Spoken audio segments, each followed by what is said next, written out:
Magandang araw mga kapatid sa lansangan. May iba naman tayo ng pag-uusapan ngayon. Bibisitahin natin ngayon ang tinatawag na People's Park in the Sky dito sa Tagaytay. Alamin natin ang update dito kung meron nga bang naiba. Ang People's Park in the Sky, kadalasang simpleng tinatawag na People's Park at orihinal na pinangalanang Palace in the Sky ay isang makasaysayang urban park sa Tagaytay, Cavite. Ang park ay na-convert mula sa isang hindi natapos na mansyon na kilala bilang Palace in the Sky na itinayo noong panahon ng Rehimeng Marcos upang i-host ang pagbisita sana sa estado ng noong presidente ng Estados Unidos na si Ronald Reagan. Ngunit hindi natuloy ng kansilahin ng huli ang kanyang pagbisita. Dumating ang conversion ng complex noong 1986 matapos mapatalsik si Marcos at napalitan ni Corazon Aquino.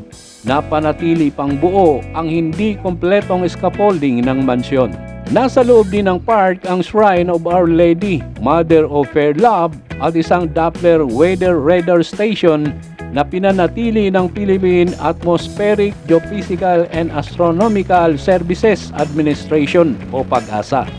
Sa panahon ng pamumuno ni Pangulong Ferdinand Marcos Sr., nagpasya ang unang ginang Imelda Marcos na magtayo ng isang mansyon sa lupain ng pamahalaan sa ibabaw ng Bundok Sungay, kilala rin bilang Bundok Gonzales, ang pinakamataas na lugar sa lalawigan ng Cavite. Ang summit ay dati nang ginagamit ng Bureau of Air Transport bilang istasyon ng radar o radar. Ang pagtatayo ng mansyon ay nagsimula noong 1981.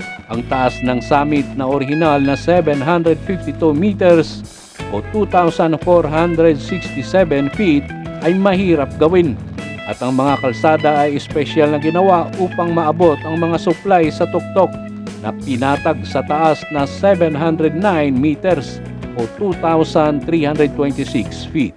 Ang mga magsasaka na naninirahan sa mga dalisdis ng bundok ay pinalipat din.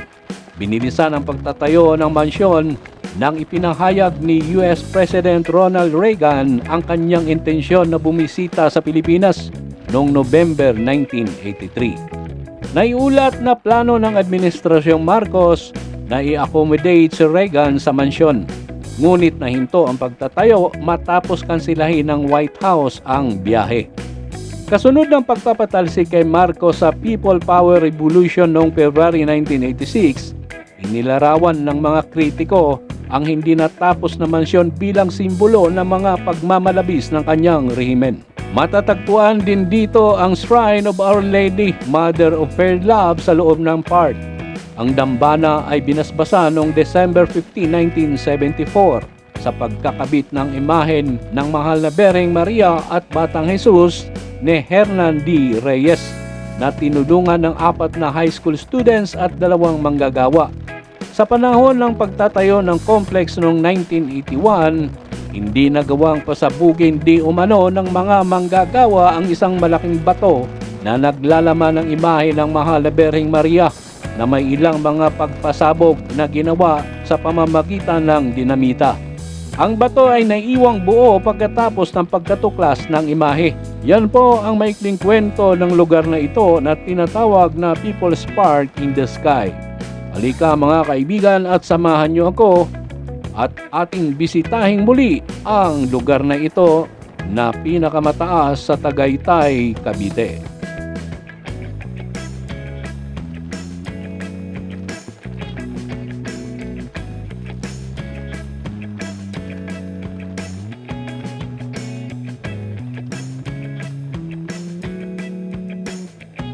Dito ay magbabayad tayo ng entrance parking fee na 20 pesos.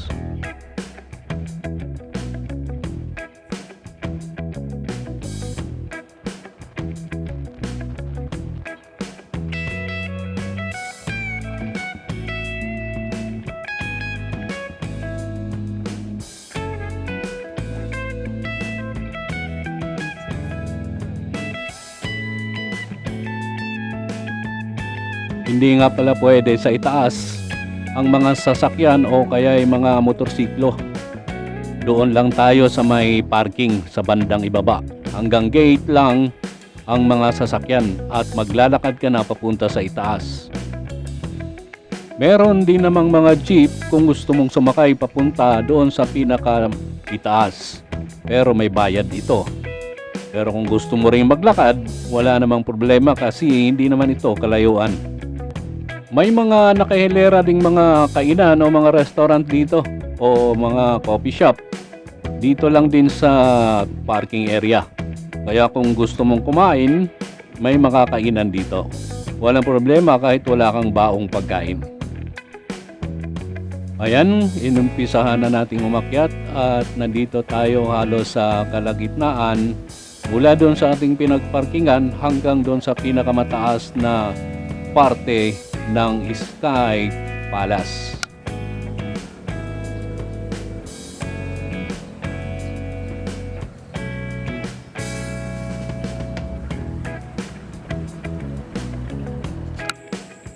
Ang total nga palang babayaran mula doon sa my gate ay 70 pesos lahat. 20 yung parking at 50 pesos naman doon sa susunod na gate. Kaya ang kanyang total ay 70 pesos. Hindi ko alam kung bakit iwahiwalay pa ang kanilang ticket. Merong 15 pesos, 5 pesos at 30 pesos. Isa lang naman ang pangalan ng ticket. Hindi na lamang pinag-isa at ginawang 50 pesos. Hindi ko alam kung ano ang ibig sabihin yan, mga kapatid. Mula rito, tanaw na natin ang ibaba na kalsada nating pinanggalingan. Maganda ang view rito, talagang mataas at pupunta pa tayo doon banda sa itaas para makita natin lalo ang view ng Tagaytay City. Hindi na gaanong marami ang tao ngayon kasi mga 3:00 na ng hapon ang aking pagpunta rito. At ito yung kanilang rules dito sa park.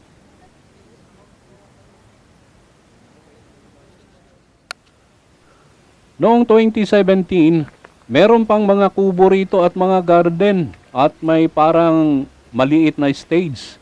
Pero nawala na ito ngayon. Ewan ko kung bakit nila tinanggal at hindi in-improve. Open na naging parking area na ang kinalabasan at puro bato na lang sa gilid ng ating makikita. Ayan mga kapatid, maganda rin ang view rito at maraming mga magpartner ang nandito ngayon. Kaya pag mag-isa ka lang, huwag kang pumunta, maiinggit ka lang. Kaya dapat may kasama ka pag ikaw ay nagpunta rito. Mas maganda kasi na may ka-date ka sa lugar na ito. Ayan, tanaw na natin ang view sa ibaba. Yung kalsada na ating pinanggalingan at yung ibang lugar sa Tagaytay. Puro mga malalaking bato na lang ang naiwan dito sa park. Wala na yung dati na mga halaman at kubo at dating stage na maliit. Ayan, tanaw natin ang baba. At maglalakad tayo, punta pa tayo doon sa bandang itaas. Yung ilalim po ng building na yan na hindi natapos ay may mga paninda na mga souvenir. Iba't ibang mga kagamitang pang souvenir para sa mga turista at mga lokal na mga namamasyal dito.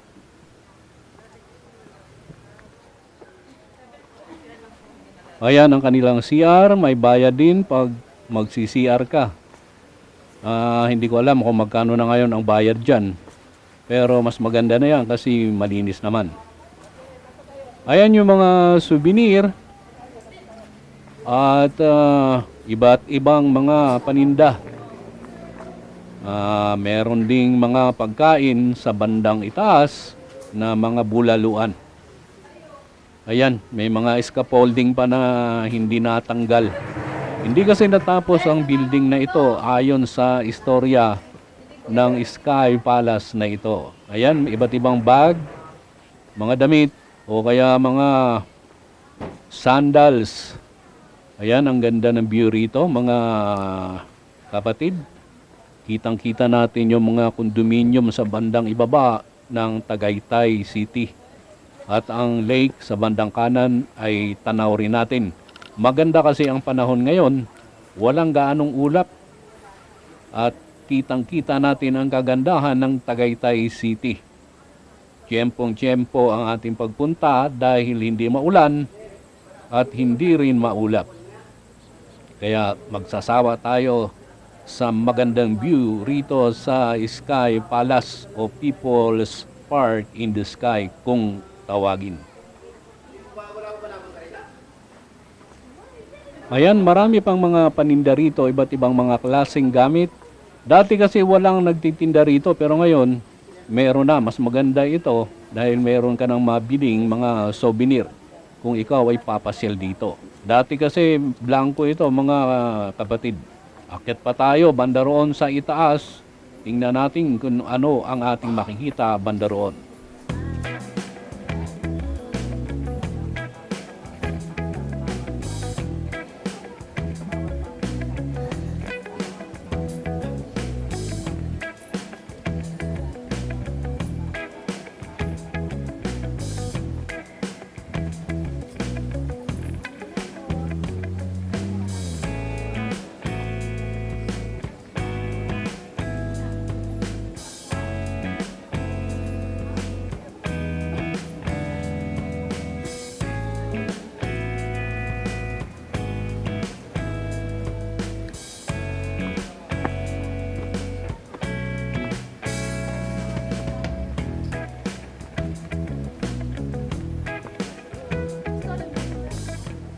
Bawal nga pala magpalipad ng drone dito.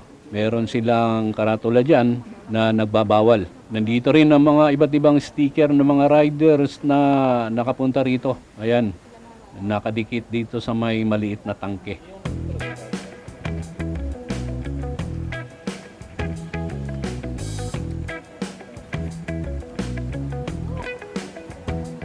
Ayan yung simbolo ng Tagaytay, yung pinya na malaki na pwede mong silungan pagka umulan dahil parang kubo rin.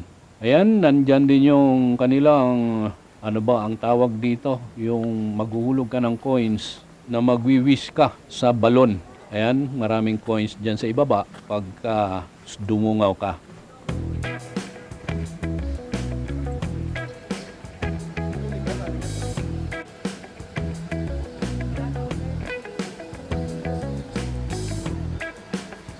Ayan, wala naman tayong nakikitang mga bago dito sa Sky Palace.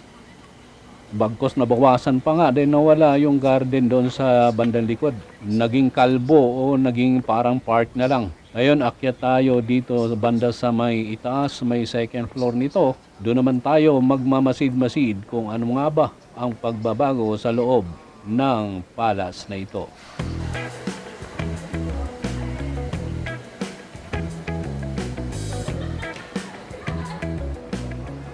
May Bulaluan restaurant dito.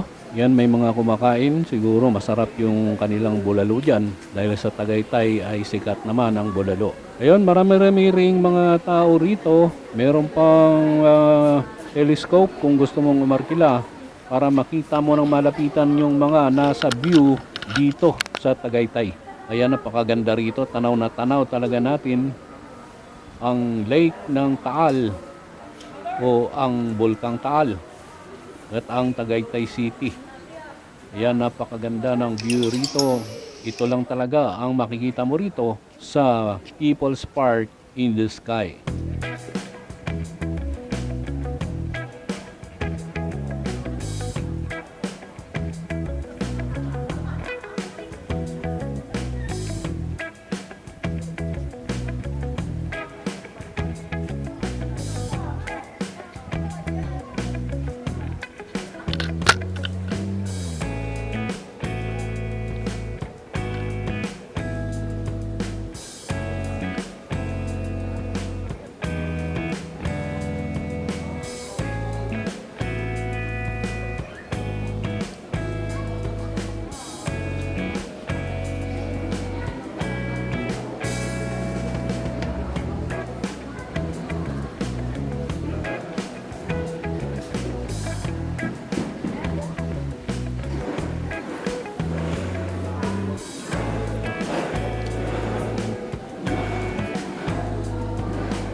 Akyat naman tayo ngayon dito sa may grotto. Tingnan natin ang view dito sa itaas. Kung meron bang nabago, yun pa rin.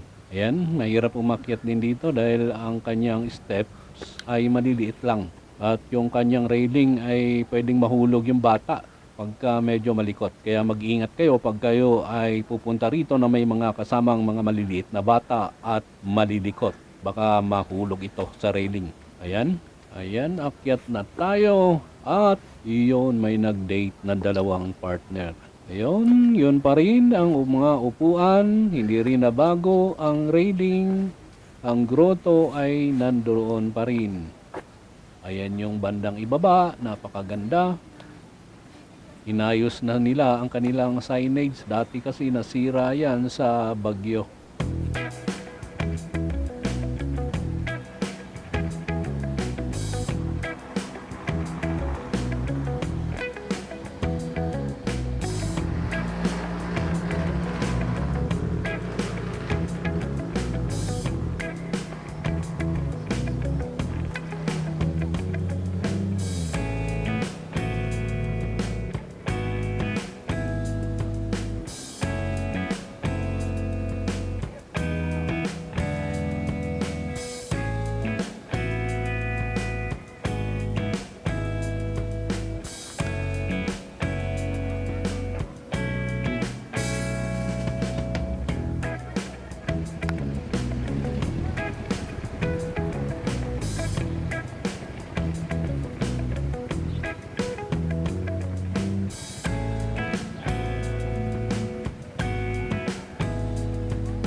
Dito nagtapos mga ka-rescue at mga kaibigan kapatid sa lansangan ang ating pamamasyal dito sa People's Park in the Sky. Wala namang mga pagbabago maliban sa mga nabawas na mga garden, mga halaman doon sa bandang likod ng mansyon na nawala. Pati yung mga kubo-kubo sa gilid ay nawala na rin. Kung kayo ay may balak mamasyal dito, itapat ninyo ng summer dahil makikita ninyo ang kabuuan ng Tagaytay City pag walang hamog o walang fog ang paligid. Hanggang dito na lang muna tayo. Sana mag-subscribe kayo at mag-like. Pakipindot na rin ang notification bell upang hindi kayo mahuhuli sa ating mga bagong videos. Ang channel na ito ay nagbibigay ng mga mahahalagang impormasyon patungkol sa ating mga motorista at iba pang isyong panlansangan. Maraming salamat sa patuloy pa rin ninyong panunood.